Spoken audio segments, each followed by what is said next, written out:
If you want to do any kind of work with audio, you're probably going to run into filters along the way. They're great for mixing, they're great for sound design, they're one of your most versatile tools. And in the Fruity Love filter, we have a set of them. Right here, we've got a whole series of them, and we see we've got some numbers here: triple, alt, alt dual. There's an alt button up here, and then if you right click, you get all these different options. So we're going to be taking a look at these and how they work and giving you a feel for what each of them do, and also referencing some of the applications they have. And then in later videos, we're going to go over some actual use cases. So to start us off, we've got the state variable filter. We've got 3 bands: the low band, we've got the high band, and we've got the mid band. Now there's overlap between these bands. So if you have them all up, you'll actually get parts of them overlapping. And if you remove 2 of them but have one totally open, it's still for the most part there. You can see it goes all the way up to the high region still. And this brings us to our first cool thing about filters. So filters, they remove things from other things. So for example, a filter can, if you were looking at a bucket of rocks and there were red rocks and blue rocks, and I said, hey, take out all the red rocks, you're filtering the red rocks out. You're specifically looking at those rocks and taking them out. You're filtering them out. The same thing we can do with frequencies. We can look at a sound and say, hey, take out everything below 500 hertz. Take out everything in between 200 hertz and 300 hertz. So we're able to selectively remove frequencies and filter them out. This is extremely useful for all sorts of things. So here with the low band, right now it's only leaving the low stuff, but you can see that it's quite lenient. There's still a lot of stuff up in the higher region. So you can actually make a filter what's called sharper. And let me go ahead and do this with right here. So we're going to go ahead and change this to a low pass. And I'm going to change it to a steep 8. So you notice there's these different steepnesses. And right now our steepness is very gentle. There's a long ways before it turns off. We can make it sharper. We go to steep 6. So this is a sharper filter. Stuff above it's going to get turned off faster. And we could go all the way to an 8. And now this is the sharpest one, right? And stuff above this is just going to be removed. And there's even EQs with even sharper curves, referred to as brick wall filters, meaning they just look like a brick wall. They just go straight down. There are things that come as trade-offs when you use different types of filters. It's actually a pretty long discussion, and it gets quite technical, and I don't think it's really necessary to start working with filters, so we're going to ignore them. But you may have heard of things like pre-ringing or phase shifts, and all filters will actually rely on different methods to do the filtering. Phase shifts is like one way to do it. You'll see things like linear phase or minimum phase and all these phase references, because that's the fundamental way that we really do filtering. So I'm going to go ahead and set this back to default. That's exactly what these guys here do. They create a steeper filter. So on single, that's the most gentle one. It's also the one that has the least severe phase shifts, which for the time being, you don't really need to worry about phase shifts quite yet. So we can make it more severe and go to dual. And you see all this stuff that was there before is suddenly gone. We could get more severe, go to triple. And look also at our waveform here. Let me play a different note. We'll go up to dual, up to single. The ringing, so this little oscillation here is called a ringing effect. And it's quite audible in some cases. Other cases, it's not as much. And it's also known as the Gibbs effect. If you've taken any math, Fourier transforms and that stuff, they talk about what causes this ringing. It has to do with the sample rate and a bunch of mumbo jumbo. But essentially, we can make it steeper and get a little more precise. That's the big takeaway from these. We also have an alt dual and an alt triple. So if we go to dual, these are just different algorithms, but they accomplish a similar effect. So this one's a little more open. And if we go to triple, alt triple. So alt triple is almost like a go-between between dual and alt dual, or dual and triple. So those are the different precisions, and then you can have the different regions. So we can go after just low frequencies. We could have just some of the mid frequencies. We could tighten our range up according to the filter type we have here. And then we've also got a high band. that does a similar thing. Now we've got a couple other basic controls here that are important to note. We're going to ignore the envelope control for now because it's going to be part of when we talk about modulation and all that kind of stuff. So we've got here a cutoff control. This is where we start removing things. So for example, here, if I were to do like a steep 6 and a low pass, let's go for a low pass. Where this is positioned is called the cutoff. This is where it should start removing frequencies, right? So everything below will be saved from this point over here, but the stuff above will be removed. So we call that position the cutoff. And then we also have what's called a resonance. So I'm scrolling my mouse wheel to add the resonance, but the resonance is a boost in amplitude where the cutoff is happening. So I could have a pretty severe, that's with a lot of resonance. It could create some really great sounds, or we could bring it down. And generally volume knobs, right, in your car are going to act more like this with very low resonance, none preferably.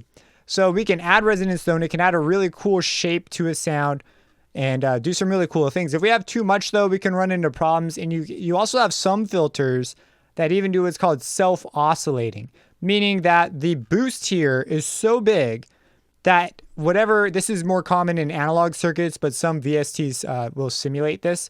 The boost is so big that it'll actually boost the noise in the circuitry to make a oscillating tone. And so it would be, the filter causes an oscillation. It can actually be used as an oscillator. So it's really cool like that. And so resonance has a bunch of really cool purposes, and there's different algorithms for resonance as well. In the Fruity Love filter, we just have this one resonance knob. They don't really tell us too much about it, but you'll notice that as you work with a lot of different plugins, the resonance is something that sometimes it can just sound really, really good. All right, so that's what we have going on. Now let's go ahead and move the cutoff around. We can move the resonance, we could boost it, and we'll hear that resonance moving down. And you can see the resonance really brings out that ringing.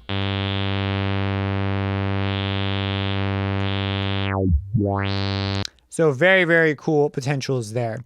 Now that's with the low band. We could do the mid band. And this brings us to an unusual setting inside of the Fruity Love filter, and that is the alt setting here. So the band filter is basically whatever's left after the low and the high have been taken away. And in the parametric equalizer, I could show you what this would look like. If we had a low pass on one side, so everything below this was let through, we had a high pass on the other side, this band that's allowed to go would be called a band pass. It passes all the frequencies in the band. And we can adjust the width of this band.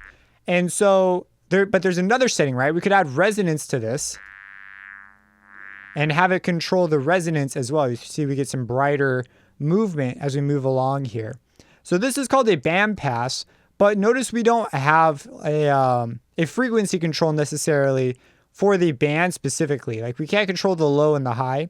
And that's because there are other filters such as the band stop and the band pass, like specifically, that we'll get to.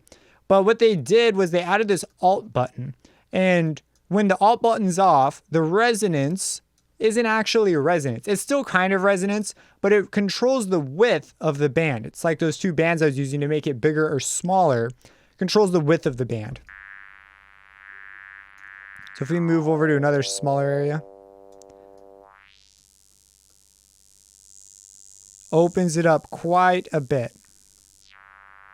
The manual is a little vague on how this relationship happens on the different filters, so I'm not 100% sure how it works, but essentially it chalks it up to it switches between bandwidth control and resonance control.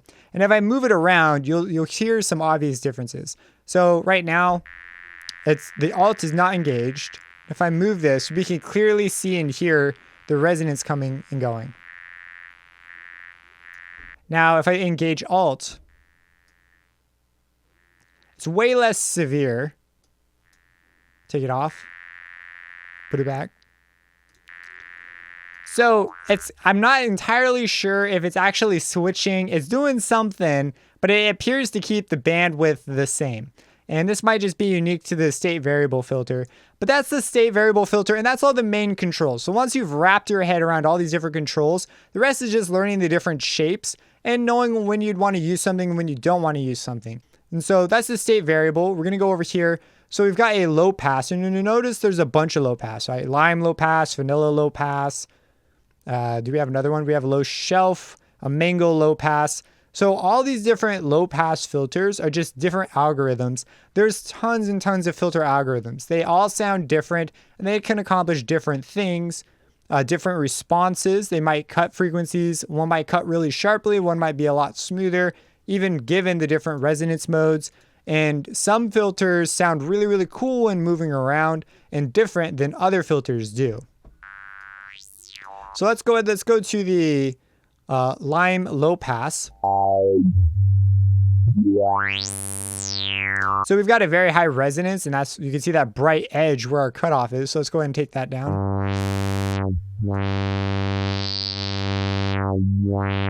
And that's with the triple mode. If we go to single, we'll see a much more gradual cutoff versus triple. And that's with the resonance all the way off. If we dial the resonance up, it's going to have a drastic difference versus single. So you can see one's more of a talky kind of a sound, like a yeah sound, and the other one isn't. And those yeah sounds are actually created by what's called a formant, meaning they're removing certain frequencies. When we talk, we create these formants by removing different frequencies in our voice. That allows us to form vowel sounds. It's all just filtering. So you'll see vowel filters, which are just combinations of these basic filter types. So the low pass filter will let low frequencies pass. If we go over to the high pass, it'll let high frequencies pass and remove the low ones. If we take the resonance down, this could be great for an intro synth, and then you slowly open it up and let the low frequencies reveal themselves. Here's a triple. Alt dual. So they're all just different takes on the same thing. You can go through and sort of pick the one that best fits your purpose. That's high pass. And if we were to look at a filter in the EQ and we went to high pass, it would be this kind of a filter. Removes the low stuff. And this would be like equivalent to single. Very light roll off is what we'd call it. So let's go ahead and set this back to default because I don't want it coloring our sound. Next, we're going to go to vanilla low pass. Let's go back to lime low pass just to show you. Let's go to alt triple. That's lime low pass, vanilla low pass. Oh, that one's really audible. For a lot of purposes, you're actually not going to hear a major difference between one filter and the next. As soon as you start dialing things up like resonance, or you're doing something in a very particular way, it will begin to stick out more. I think resonance is usually the thing that once you dial that way up, that's when the filter types are going to start to play a much bigger role. The sharpness of the cutoff is going to be useful just in general with any filter because that'll allow you to be a little more specific on how you remove stuff. Sometimes you want things to bleed over a little bit. That way it's a little more transparent. So next up, we've got the band pass filter. And this is exactly like it was before. It lets a single band through. And as we move the cutoff, we could shift where this band is at. Now this is an extremely wide band. It's basically like this whole line going up and down. If we go ahead and reduce the resonance, we can control the band width. Again, we have the alt feature here. If we turn it on, I know technically what it's supposed to do. And there are some pretty drastic differences here. But again, it's one of those things where you're just going to have to play with it. I don't feel like I understand it enough to be able to predictably say what it's going to do. If someone else has a better explanation down in the comments, it's a little more revealing, I'd be very interested to know. Because here you could definitely hear it if we bring it down. We definitely are controlling the band. This is almost like a cutoff control at this point. But for example, this scenario, we're controlling the bandwidth, but if we turn on Alt, it sounds very similar. It sounds like we have a little more resonance here. So, but it's kind of a mystic knob to me, which is not always bad to have something that's a little mysterious in your process. Adds a little bit of magic to it, right? So we're going to go to the band stop filter. We're going to turn off Alt mode. A band stop filter is simply a filter that removes frequencies. Instead of it being a band pass that lets a certain band pass, a band stop will simply take out those and leave the edges. So if we come over here and choose a band pass, we've got a band stop. It's like this hole. And this is actually the way some plugins do phasing. Because a phaser produces very similar effects, albeit generally through actual phasing instead of just brute forcing it. But that's another way to accomplish a phase-like effect. And so here we've got the band stop filter. We can see we have a very narrow band. If we move the resonance, we can make it a lot wider. And if we engage the Alt, again, we have the mysterious mystery of the Alt knob. So that's a band stop filter. Very, very useful for removing specific frequencies and leaving everything else there. And I want you, as you begin to learn what these different bands do and look like, consider, having more of them and what having multiple of them moving around could do to make a sound cool. Band stop filters in particular are really, really great for bass sound design. They can add some extremely interesting movement without necessarily removing your entire sound, like a low pass or a high pass filter might do if you were to turn that thing on and off during your sound. So let's go ahead and go over to our high pass.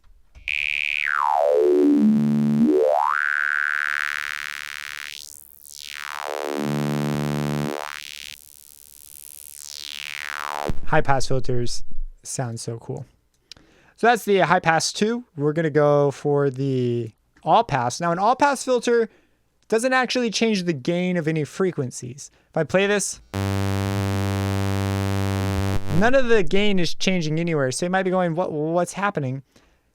The phase is shifting. So this one's a little more complicated, but essentially when you run a frequency through it, it's going to have a phase, meaning that every single frequency is going to start off at a specific point in time. And this allows you to essentially change where that is in time. You can see we get some pretty wonky effects. If you open up Maximus and run a saw wave through it, you'll actually get a similar shape due to the exact same problem. With their filters that are overlapping, they have an issue with phase and it causes your saw wave to look really crazy. But if you open up the Fruity multiband compressor, if I recall, it was the infinite impulse response. It might be the finite impulse response, but one of those has a cleaner phase response and it will look like a saw wave while the other one will not. But it'll still sound like one. Now you might be going, what would we want to use this for? If you go on to part 6, I actually use an all pass filter in a use case, if you're curious on what something like this would be used for. If you've ever heard of the plugin Disperser, they do similar things. I'm not sure what the algorithm is, but they're doing all sorts of crazy things with a bunch of all pass filters to create this cool kind of smearing effect. Okay, so I'm sending a sine wave through this really quick just to show you. So here's the sine wave. There's one more frequency I didn't filter out, but here's the sine wave. And if I move the all pass filter, I'm able to move it up and down and just do weird stuff. And the reason for this is a change in shift. You hear it kind of changing frequency. The reason for this is the rate of change of phase corresponds to frequency. It's literally the definition of frequency is the rate of change of phase. If you were to look at a plot of a sine wave, every single point on that plot would be a phase of the sine wave, a spot that it's at. But the rate that it's changing at would be the frequency. As you go around once, you go one period, that would be how fast you do that. It's the frequency. So the rate of change of phase is the frequency. So the all pass filter's got a lot of just really cool properties when it comes to phasiness and stuff, but it is going to be one that you don't really use in mixing. I've never found a reason to use it. If someone's got a good reason to use it, let me know. It's more, for me, it's completely a sound design thing. So up next, we've got a shelving filter. So shelving filters, what they do is, if I were to come to the EQ, it simply creates a shelf-looking thing, and it just provides a constant boost or cut past whatever this point is. So this band right here, by the way, the amount of time it takes to get to the gain reduction, it's called a transition band. And then the same thing with the low pass, the high pass, all those, they all have transition bands. I could honestly do a whole video, but probably not in this series, just on how crazy transition bands are and the different ways to accomplish them. But it has a name, just so you're aware. And when we make a filter with a different model, like triple or dual or single, we're actually altering the transition band and making it steeper, but this can cause resonance boosts. You can see here there's now a little bit of a duck here, where before it was more flat.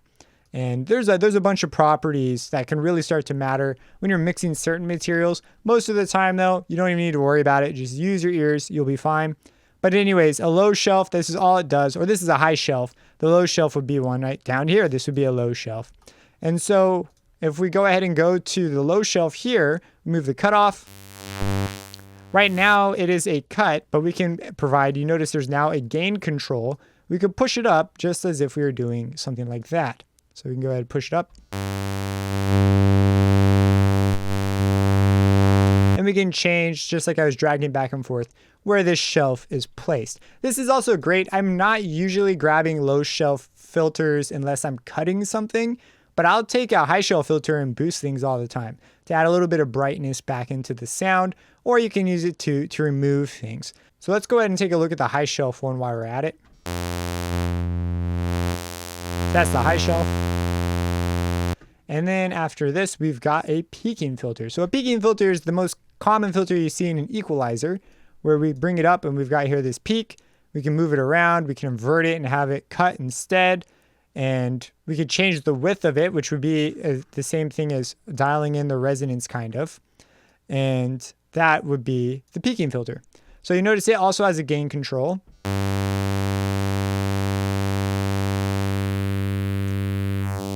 So we have a hole right here.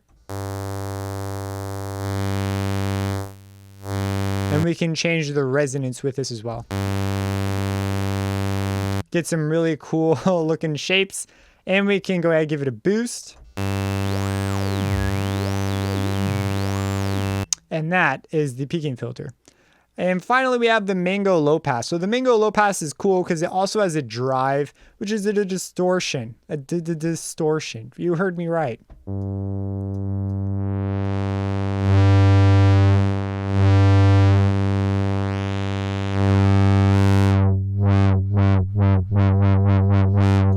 That's what a distortion can bring to the table. Definitely something worth trying out and seeing what it does. But those are all the filter types, what they do, their general shapes. I mentioned a couple cases along the way. If you have any questions about this, let me know. Subscribe and hit that bell icon for future videos. And have a blessed day.